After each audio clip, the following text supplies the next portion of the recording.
Hello and welcome to this week's Q&A/tip for the week with Stephanie Lillian. I'm Stephanie and I'm so excited to be with you here once again. So the question for the week this week is, how do I do downward facing dog properly? So this is a great question because coming from the standpoint of a teacher, this is actually a posture, though it is a very common posture throughout many different yoga flows. It's a posture that I most commonly see with students in improper alignment. So when I'm teaching and I look out into the class, it's one of those postures that students kind of seem to be all over the board on, whether they realize it or not. So I'm hoping today that I can give you a couple tips to get you into proper alignment for downward facing dog, since it is one of those postures that show up in many yoga classes. Downward facing dog is an awesome posture for a preparatory pose for things like handstand and other postures that really build into the arm and shoulder strength and also low body strength as well. So if there's one place you're going to spend time refining a posture, it should be right here with the downward facing dog. So let's jump into the posture. Before we actually make the shape in our body, I'm going to go with you through some exercises not in the posture. So hopefully you'll begin to feel what certain things should feel like, because once we get in the posture and we have the head with all the hips and we're upside down, it might be a little bit confusing. So the first of which is we're going to feel into the shoulder blades and notice how they feel not in the posture, so we can hopefully build that muscle memory in the posture. One thing I commonly see in downward facing dog is students with their arms kind of squeezing around their ears. Looks like something like this. So this is going to put a lot of strain on your shoulders and definitely the upper back as well, which is something we really don't want to add to in our lives. So to start, I'd like you to bring your hands up over your head. So pause here for a moment and try to bring your awareness or your mind's eye to the shoulder blades along the back body. So we'll start with the hands facing in towards each other. Okay, so notice how this feels. Might not really feel too much right now. Now begin to face your hands away from you, palms face inwards, pinkies towards each other. Okay, cool. So feel how that feels along your back body. You should feel like a very broad opening along the shoulder blades as the shoulder blades pull in opposite directions. Let's go to the complete opposite of that now. So rotate, bring the thumbs in towards each other, palms face, and maybe even begin to turn the hands out in opposite directions. So thumbs are facing forward, pinkies towards the back. Now this, you should feel the shoulder blades kind of coming together along the midline or the spine. Breathe as you're here. Take a couple rounds and just notice the difference. Really feel the body, feel the shoulder blades along the back. Feel the opening, the contraction, and just notice how it feels.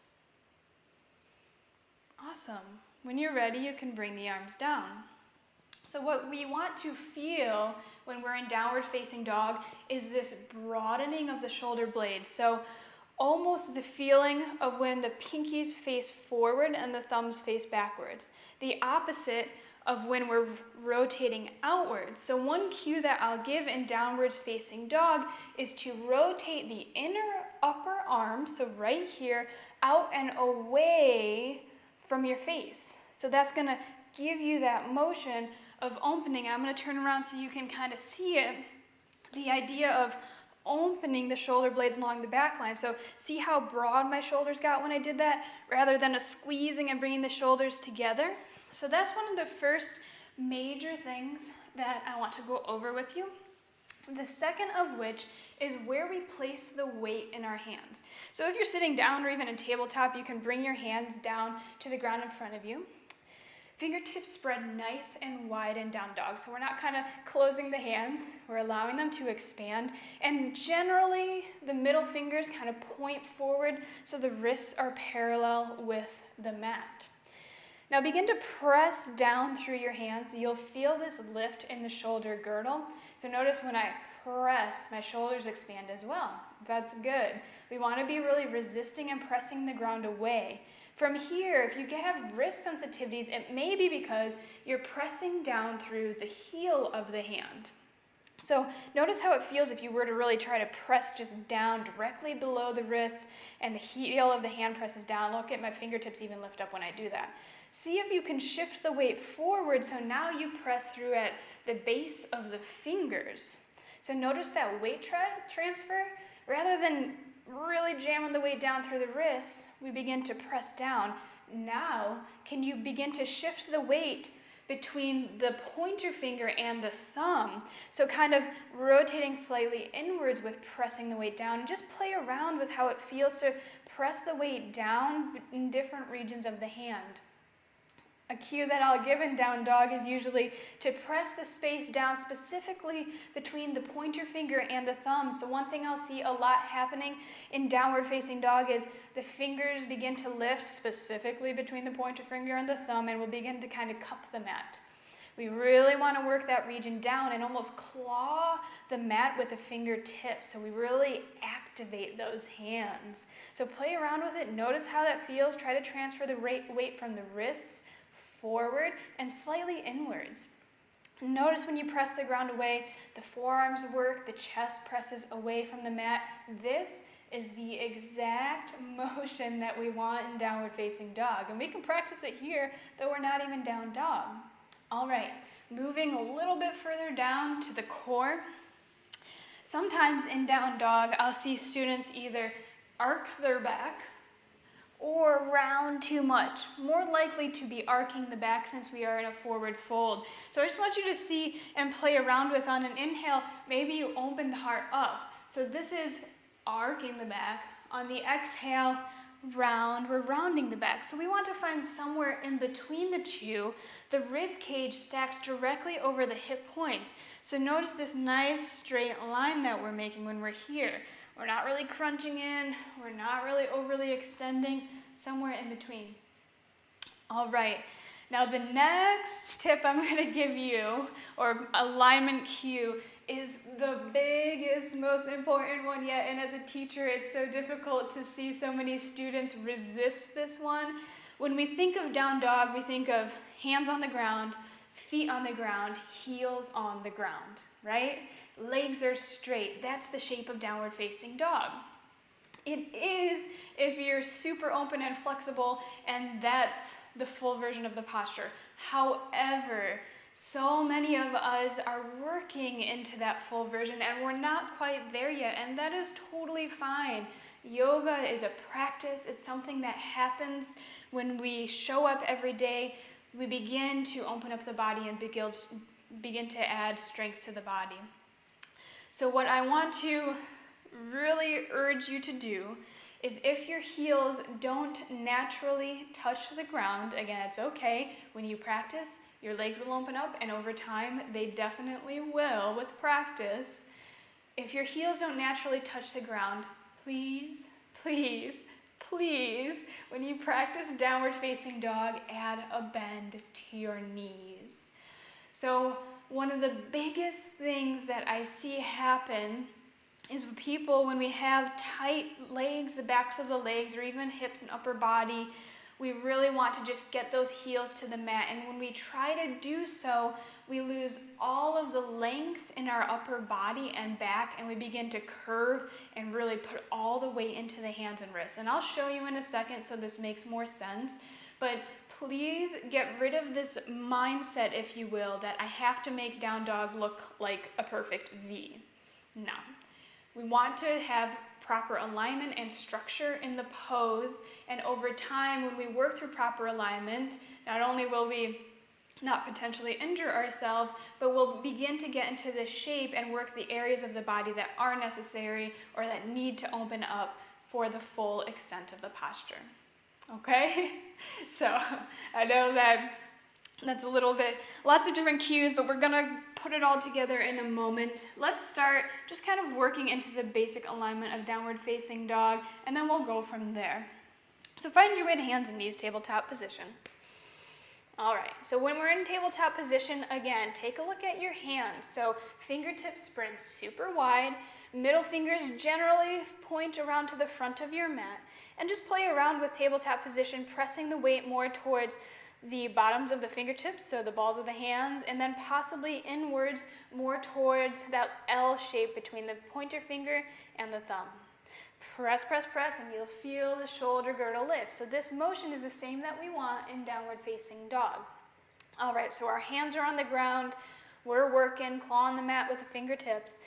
Okay, second thing that we're gonna work towards, and pay attention here, is when we step back, come to plank pose first. Generally, you want down dog to be in the same alignment as plank pose, because a lot of the times we move from down dog to plank as we move through vinyasas. So come into plank pose, wrists should be directly under the shoulders, feet out behind you, legs straight. Big inhale, and on your exhale, begin to lift the booty up and shift the weight back. All right, so I'm still on my tippy toes here. I'm gonna take a tiny step forward just because my legs are a little bit shorter and I do bring them in slightly. But as we're here, take a look back. Make sure your feet are about around hips distance apart. A lot of the times I'll see students either with their toes almost touching or super wide. So bring them hips distance, should be about 6 to 8, maybe a little bit more of space, inches between your feet. As you're here, continue to press through the hands. So now rather than the shoulders being over the wrists, you shift the weight back, booty goes up. Pause here for a moment or two and just notice how this feels in your body. The ears should be directly between the upper arms, so we're not craning the neck in or up. All right, from here, try to find that motion we did with the arms. So can you rotate the inner upper arms out and away from your ears, broadening along the shoulders? Breathe into that space, notice how it feels. All right, let's take a break. So come on out, drop the knees down, sit back on the heels. How did that feel for you? Just observe, notice what's going on. Now as you're here taking a break, I'm gonna demonstrate the next part of working the heels down towards the mat. So take a break, watch me on your screen, and then we'll attempt to do it all together, okay? So I'm coming forward, hands and knees, tabletop, shoulders over wrists, plank pose. Then begin to lift my hips, and as I do so, I press the ground away through the hands. My hips go backwards. Okay, my heels are still in the air, but I'm in the general shape of downward facing dog. Now in this posture, we're really trying to work the weight to shift it from the hands towards the legs and the feet. So first things first, if you're noticing that it's difficult as you begin to lower the heels to keep the legs straight, that is a-okay. You're in the majority with most students. So what we're going to do instead, as we lower the heels, say mine go to only about here, rather than trying to force my heels down and then allowing my weight to come forward, look at the rounding in my upper back. Instead, what we want to do is add a bend to the knees and continue to press the weight back. Wow, look at all that length I just gained in my spine and my back when I did that. Pause here, and then we'll breathe. Again, I know you're not doing this with me, but we're just feeling how that feels. Okay, so I'm gonna come on out and we're gonna try that together. So the goal with that is that we want to keep a nice long back rather than this rounding and jamming our weight down into the hands. We're beginning to shift the weight backwards. The backs of the legs, the heels will open up in time, okay? So let's all come forward together, hands and knees, tabletop position. Come on up to plank pose, big inhale. On your exhale, shift back, stay on the tippy toes. All right. From here, begin to lower the heels down. When you hit a point that they don't feel like you want to lower anymore, add a deep bend to the knees and press through the hands, almost trying to bring the rib cage towards the thigh. Low belly sucks in and up. Pause here. Feel how you're shifting the weight from the hands towards the feet. Okay, if you're here and you're like, yeah, this is good, maybe I can go a little bit further, maybe you continue to lower the heels towards the mat, maybe straightening the legs. If you are in the version with the legs straight, you're really working the knees, the thighs, everything on the lower body towards the wall behind you. As you're here, heels press down, so much so, maybe you can even add a gentle lift of the toes off the ground. Now we don't keep that, but if you're looking at your toes, notice where if they're turning white or not. That means you're putting a lot of weight forward on the toes. When the heels press down, the toes should be light. All right, one more big breath. Shoulders pull out away from the midline. Low belly pulls in. Come on out. Sit on the heels. Take a big breath or two. Shake out the shoulders if you need to. All right, I want to demonstrate one more thing for you that kind of just goes off what we just did, because it is one of the most common things that I see happening with students is that rounding of the back, because we're really trying to get the heels down towards the mat rather than finding length in the upper body. So priority 1 is a nice long spine. Priority 2 is working those heels towards the ground, okay? I think sometimes students really just want to get the heels down and we begin to really cause a lot of contraction and weird things happening in the upper body when we do so. So let me demonstrate to you one more time what I see, and hopefully that this is a warning sign to you so you can find the proper alignment when you do attend yoga classes and work through your practice.